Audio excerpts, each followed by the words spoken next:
Hey everyone, wanted to share another quick thought, some mojo, some momentum you can carry into your work or your professional life. And it stems from a recent conversation I had with someone. And you might find this hard to believe, but it was in the context of talking about mentoring other people. And one of the things I started to express to this person was, I don't know how credible I could be as a mentor.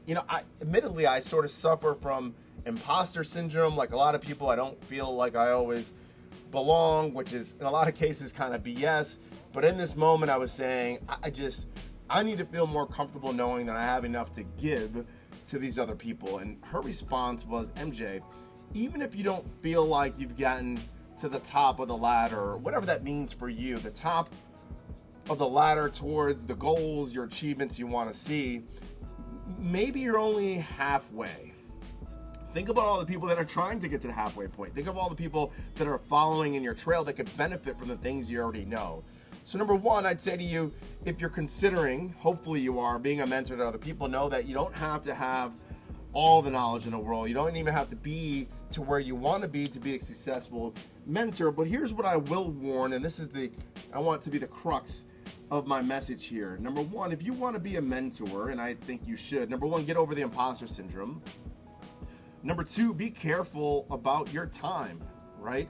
You're not going to be good to anyone if you take on too many mentors. If you're doing it the right way, it takes a level of commitment, time, energy, sharing and exchanging of value.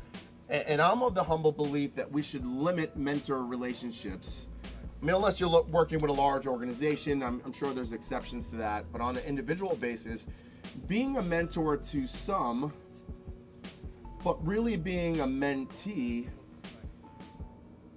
to many. Well, what do I mean by that? If we're limited by time to be a quality mentor to others, then we can actually increase scale and leverage by continuing to fill our cup with people in our network, with authors we trust, with journalists that don't necessarily require a formal relationship. They don't really require expectations of exchange of value. It might just be you drawing from them when it's convenient, when it's relevant, when it's contextual for you to be able to reach out to someone to ask them a question, to be able to get advice from someone, to pick up a book that you read, to be reminded of a passage. My point here is, if you're suffering from imposter syndrome like most human beings, get over it. Understand this visual, where you might be at the ladder, and take the time to be a mentor to other people. In a formal, non-formal, whatever it makes, but don't spread yourself too thin.